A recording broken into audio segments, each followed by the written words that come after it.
नमस्कार, मैं कुमार विजय। आज हम बजरडीहा में हैं। यहाँ एक बड़ी दुनिया बसी हुई है, बुनकर समाज, जो बनारसी साड़ी बुनते हैं और उसी साड़ी के करघे पर अपने जीवन के सपने भी बुनते हैं। पर लंबे समय से इनकी बुनकरी का काम धीरे धीरे कमज़ोर होता जा रहा है। अब वो व्यवसाय नहीं रहा कि ये अपने सपने भी अपनी साड़ी के साथ बुन सकें। तो आज हम अभी वसीम भाई हैं और नसीम भाई हैं, दोनों भाई यहाँ पर अपने करघे चला रहे हैं। इनसे बात करेंगे, इनके व्यवसाय को समझेंगे, इनके काम को समझेंगे कि किस तरीके से इनके पूरे कारोबार में एक बड़ी गिरावट आई हुई है और उसका क्या प्रभाव इनके जीवन पर पड़ रहा है। तो नसीम भाई जरा आप आगे आ जाइए। तो नसीम भाई, इस समय आपका पूरा कारोबार किस तरह से चल रहा है, क्या है? इस समय तो हालात बहुत खराब चल रही है। 14 के बाद से और ज़्यादा हालात खराब हो रहा है। इस समय ऐसी हालात है 200 रुपये में काम करना मुश्किल हो जा रहा है रोज का। और कभी कभी ऐसा है कि हफ्ता भर बैठना भी पड़ जाता है। काम रहता है तो काम होता है, नहीं होता तो बैठना पड़ जाता है। महीना भर पूरा चल जाता है। इन लॉकडाउन से कुछ ज़्यादा ही और बिगड़ गया है। अच्छा, लॉकडाउन के बाद क्या मतलब कुछ लोगों ने अपना काम छोड़ भी दिया क्या? बहुत लोगों ने काम छोड़ दिया। हमारे घर में खुद 2 कारखाना बंद चल रहा है। 2 कारखाने बंद हुए। अच्छा, सरकार से कोई सहूलियत, कोई मदद आप लोगों को? कोई मदद नहीं है।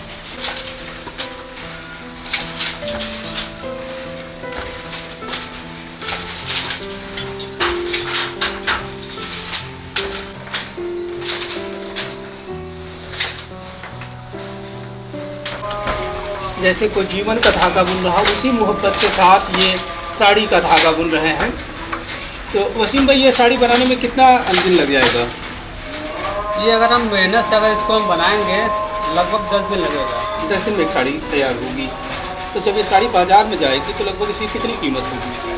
इसकी कीमत का अंदाज़ा तो वो जो इसके मालिक हैं, जो ये बिना बेचते बिनने के लिए, वो अपना मार्केट में बेचते हैं। और उसको एक अंदाजे कितने रुपए की मार्केट में जाती होगी? हम लोगों को तो देखिए मजदूरी मिलता है, उनका रेट क्या है बस वही जानते हैं। आप लोगों को कितना पर डे की मजदूरी मिल जाती है? पर डे की मिलती है या साड़ी की मिलती है? हम लोग को साड़ी की जाती है। तो एक साड़ी में कितने रुपए आपको मिलेंगे? जैसे इसका मजदूरी 3500 भी है, 4000 भी है, 4500 भी है। इसके काम में थोड़ा सा फर्क रहता है। नहीं, जैसे भी ये जो साड़ी बुन रहे हैं, इसका दाम को मिलता है 3500 रुपये। तो 3500 रुपये 8 दिन का आपका एक तरीके से माना जाए। हाँ, 10 दिन लग जाता है। 8 से 10 दिन लग जाता है। 10 दिन 3500 रुपये। तो वसीम बता रहे हैं कि लगभग 10 दिन की बुनाई करेंगे। अकेले बुनेंगे? हाँ जी, अकेले बुनेंगे और उसका 3500 रुपये इन्हें लगभग मिलेगा। ये कभी कभी साड़ियों के हिसाब से कभी बढ़ जाता है। अगर उसमें ज़्यादा काम है तो दिन भी बढ़ जाते हैं, और कम काम होता है तो दिन घट जाता है और रेट भी घट जाता है। तो वसीम भाई, इस समय स्थिति क्या लग रही है आपके अपने बिजनेस की? इस समय स्थिति तो समझिए मौजूदा हाल में इस समय बहुत ही खराब चल रही है। लॉकडाउन के बाद से लगभग 4 साल हो गया लॉकडाउन बीते हुए। इसकी हालात अभी तक सुधरी नहीं है। दिन ब दिन इसकी हालात अब ख़राब होती चली जा रही है। अच्छा, ये हालत ख़राब होने के पीछे क्या वजह दिखती है? हालात पीछे होने की वजह ये है कि मतलब बाहर का जो माल है, सूरत पंजाब का माल जो ये समझो सेम इसको बना के नाम इसको बेच रहे हैं। बनारसी के नाम पे बेच रहे हैं। तो हाथ की बुनाई है कि मशीन की बुनाई? वो तो हाँ, मशीन की बुनाई रहता है। हमारा जो हथकरघा वाला हाथ की बुनाई है। तो दोनों की खूबसूरती में क्या अंतर है, मशीन और हाथ में? जमीन आसमान का अंतर है जी। उसका पहचान सिर्फ वही बता सकता है जो इस कपड़े के धंधे में लगा हुआ है। और जो इस कपड़े के धंधे में नहीं लगा हुआ, असली क्या है नकली क्या है उसको कोई पहचान नहीं। उसको सिर्फ बनारसी नाम के नाम से ही उसको बेचा जाता है। कि वसीम बता रहे हैं कि इसकी जो हाथ की बुनाई की कलाकारी है, इसका अपना एक अलग सौंदर्य है। इसे उसका असली पारखी ही समझ सकता है कि इसका और मशीन की बुनाई का क्या फ़र्क है। ये बता रहे हैं कि किस तरह से जो सूरत और गुजरात का कारोबार में जो साड़ी बुनी जा रही है मशीन से, वो बनारसी के नाम पे बेची जा रही है, जबकि वो नकली बनारसी है। असली बनारसी केवल हाथ से बुनी जा रही है यहाँ पर, और इसका मार्केट लगातार उस नकली की वजह से कमज़ोर हुआ है। अच्छा, चूँकि गुजरात के ही प्रधानमंत्री हैं आप, तो जो आपके सांसद हैं जी, तो गुजरात में तो साड़ियों का और कपड़ों का बड़ा कारोबार है, उनके आने के बाद क्या साड़ी के मार्केट में कोई ग्रोथ नहीं है? उन्होंने कुछ प्लान नहीं किया इसके लिए? नहीं, उनको आने के बाद समझिए बनारसी साड़ी का जो काम कपड़े का कारोबार है वो एकदम दिन ब दिन खराब होता चला गया।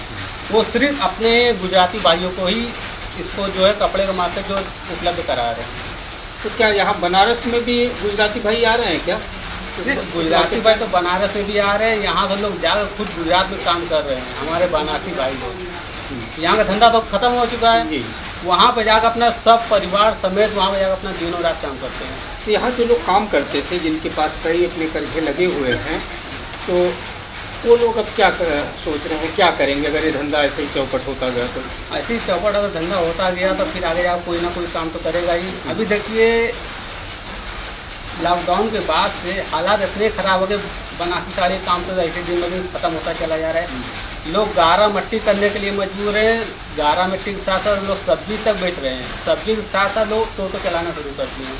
भाई पेड़ है उसके लिए कोई ना कोई तो धंधा करना पड़ेगा। टोटो माने ई रिक्शा? ई रिक्शा बहुत ज़्यादा इसमें लोग चलाना शुरू कर दिए। बनारस से अंदर में आप देखेंगे तो 50% जो बनारस के बुनकर लोग चला रहे हैं ऑटो को। तो ये वसीम ने एक बड़ी बात बताई कि अब लगातार जो बुनकर हैं वो इस धंधे से पलायन करके ई रिक्शा चलाने को मजबूर हो रहे हैं। जहां वो अपने आप को कलाकार कहा करते थे और कशीदाकारी करते थे, उसको सजाते थे, संवारते थे, उस सौंदर्य की दुनिया से हट करके आज जो लू के थपेड़े में रिक्शा चला रहे हैं, उनकी कलाकारी फनकारी की कहीं कोई कीमत नहीं मिल रही है। वसीम भाई धन्यवाद हमसे बात करने के लिए।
इतना कमाई नहीं हो पा रहा है।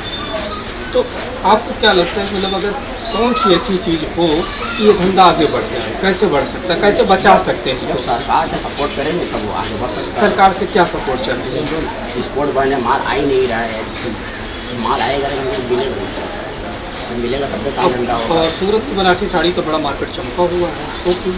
मेरा तो बिल्कुल नहीं मालूम सर। मतलब वो बनारसी साड़ी और यहाँ की बनारसी साड़ी में क्या फर्क है? ये मेरा वहाँ का माल बहुत सस्ता पड़ जाता है ना। तो क्यों वहाँ का सस्ता पड़ जाता वहाँ है? वहाँ धागा तैयार होता है, सस्ता मिलता है वहाँ पर, वहाँ सब मटेरियल तैयार होता वहाँ है, धागा यहाँ से बनता बाहर है। से आता है मटेरियल। यहाँ कोई मिल है ही नहीं है धागा तैयार होने के लिए। तो धागा से बाहर से आता है। सब बाहर से आता है, बाहर से कोई चीज़ भी आएगा तो महंगा पड़ेगा। आ रहे यहाँ टोटल मटेरियल बाहर यहाँ जब गवर्नमेंट लेकिन धागा इतना से अंतर पड़ जाएगा कि यहाँ की साड़ी मतलब 8-9 हज़ार से नीचे की कम से कम भी जो होगी 8-9 हज़ार पड़ती है, वहाँ 1200 की साड़ियाँ बिक रही हैं। तो इतना अंतर पड़ रहा है। बहुत अंतर पड़ गया। वहाँ के धागा से यहाँ के धागा से ही बहुत अंतर है। धागा अलग क्वालिटी दूसरी रहती है, यहाँ क्वालिटी दूसरी है। धागा भी अलग है बेहतर क्वालिटी कौन सी है? बनारसी। और वहाँ का प्रोडक्शन भी ज़्यादा है। इसमें हर आइटम मिलेगा। यहाँ प्रोडक्शन में नहीं हो पाएगा।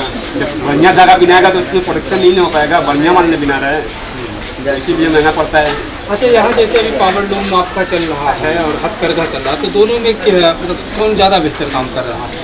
हथकरघा के ज़्यादा अच्छा काम होता है? इसमें कोई नहीं काम कर रहा है। वो दोनों बने 50% काम बंद है। हमारे घर में बहुत चल रहा है तो मशीन बराबर बने। बहुत मेहनत से तो 200-300 बहुत मेहनत हो सकता है, बहुत मेहनत करेंगे तो।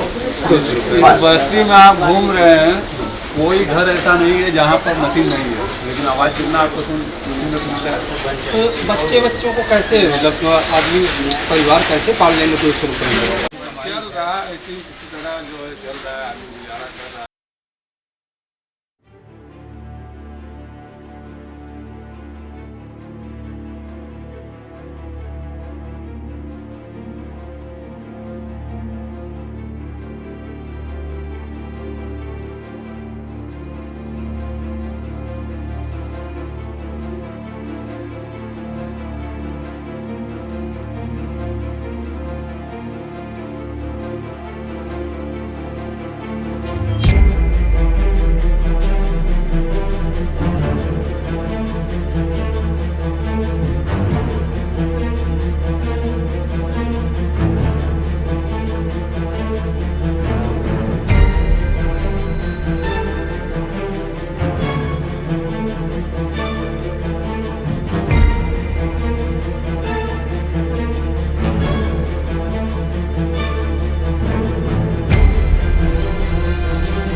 अरे बोले भैया कह रहे कि हम ले के साड़ी क्या करेंगे, खाई रखा रहेगा, आगे माल मतलब पास ही नहीं हो रहा है, तो वो जो है एकदम रंगी दे रहा, मतलब कोई ना कोई बहाने से जो है बैठा रहा है लोगों को।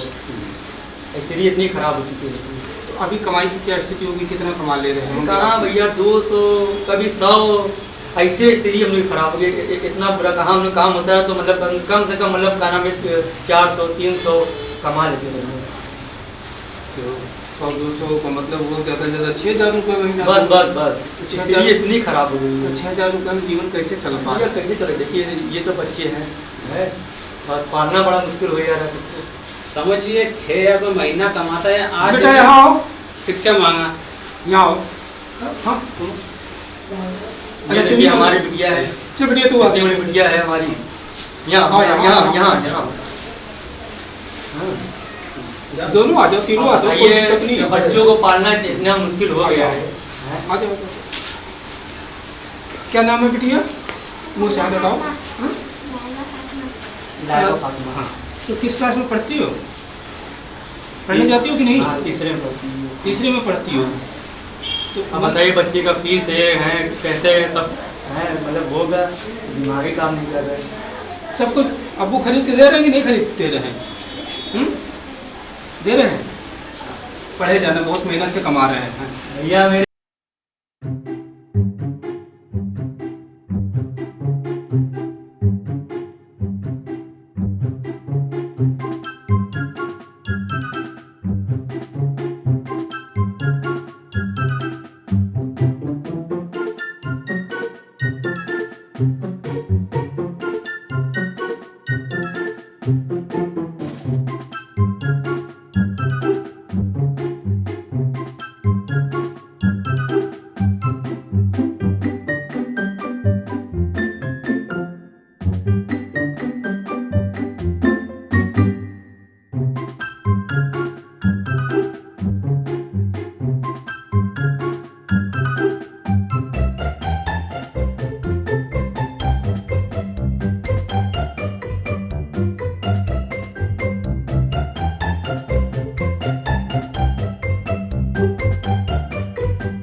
बुनकरी का काम तो बड़ा खूबसूरत काम है। चल कैसा रहा है, कमाई कैसी है? कमाई 10 साल में तो एकदम भिखारी हम लोग भिखारी से बदतर। तो क्या हुआ 10 साल में ऐसा? 10 साल में जब से मोदी के राज आया तब से कोई कारोबार चल ही नहीं किया, एकदम नहीं। साड़ी के कारोबार तो एकदम सब। ये इसकी मजदूरी 500 रुपया थी तो आज जो वो हालात है कि आज 250 रुपया हो गया। आज हम लोग 200 रुपया काम कर रहे हैं और 200 रुपया काम करके क्या हो, कुछ नहीं होने वाला, कुछ भी नहीं होने वाला। इस बात से हम लोग क्या बैठे हैं, हाथ पर हाथ दे। तो हम लोग क्या वही सोचते है, हैं? मतलब ईमानदारी में बता रहा रुपया का जो है, हूँ, ईमानदारी बता रहा हूँ, बाप होता बच्चों मुँह में बोल रहा हूँ कि 200 रुपया काम कर रहा हूँ और 200 रुपया में कैसा परिवार चलेगा? नहीं चल सकता, लेकिन जिंदगी नहीं चलेगी। तो बस अल्लाह के लाख लाख शुक्र परवरदिगार का कि बस वही चला रहा है, हमको के औकात नहीं चला। आज 200 रुपया काम करके कैसे पेट चलेगा, कैसे क्या होगा? हम लोग वोट दिए कांग्रेस को और बम्फर वोट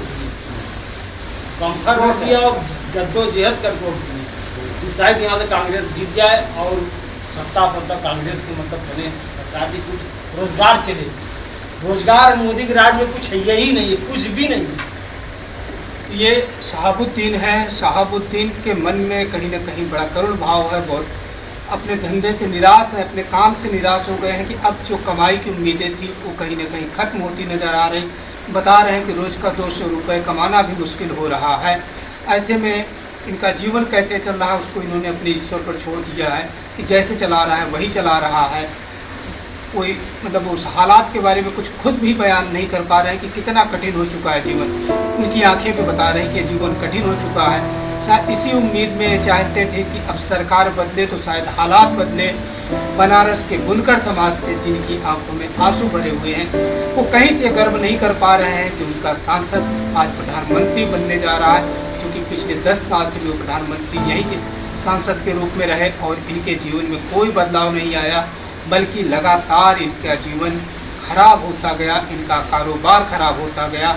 इनकी साड़ी का कारोबार आज पूरी तरह से चौपट हो चुका है।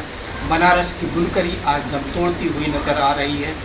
जहाँ ये गलियाँ कभी मशीनों के करघे के शोर से गुलजार रहा करती थी, आज तमाम करघे चुपचाप पड़े हुए हैं और साथ में सबसे बड़ी बात ये है कि जब से ये मोदी सरकार आए, हमें इनसे कोई बुराई नहीं है, ना कोई वैध है, ना कोई रोजगार तो चलना चाहिए, रोजगार ही नहीं चला एकदम राज्य। जब ये अटल जी की सरकार गई और तो कांग्रेस का सरकार आया, बहुत अल्लाह का लाख लाख शुक्र था कि सब लोग कमा रहे थे, खा रहे थे, नहा रहे थे। और जब से मोदी की सरकार आया फिर वही बात। पता नहीं है लोगों में ऐसी कौन सी नफरत है, कौन सी बात है कि जब भी कांग्रेस भाजपा की सरकार आता है कारोबार ठप, कारोबार ही एकदम ठप हो जाता है, कारोबार लपेटा जाते हैं। तो कारोबार ही खत्म हो जाता है। अब जो लोग यहाँ पहले कितने लोग, अगर हम कांग्रेस के समय की बात करें हाँ, तो ये आपकी इधर बनारस में हाँ। अंदाजन कितने करके चलते रहे होंगे? बेशुमार करके चलते थे, कम से कम 2 लाख लोग तो यहाँ से भाग गए बनारस छोड़ के। 2 लाख लोग। हाँ, ज़्यादा ही होंगे, कम नहीं होंगे। मदनपुरा से, अलईपुरा से, लल्लापुरा से, बजरडीहा से और जलालीपुरा से न जाने कहाँ कहाँ से लोग भाग गए। कोई सूरत गया, कोई पंजाब गया, कोई जो तो मुंबई, कोई बेंगलोर, कोई कहीं तो कोई कहीं तो कोई कहीं। जहाँ जगह ये अगर 2 लाख वो रहते ने जो मुसलमान लोग चले गए तो हस्ती नहीं थी कि अटल जी, अजय राय कोई हरा थे। बिहार के खाना में सरकार कोई भी रहे, कम से कम इतना कर देगी गरीब का खाना पेट भर, मतलब जो है, मतलब कि खाना में जो है पले हैं किसी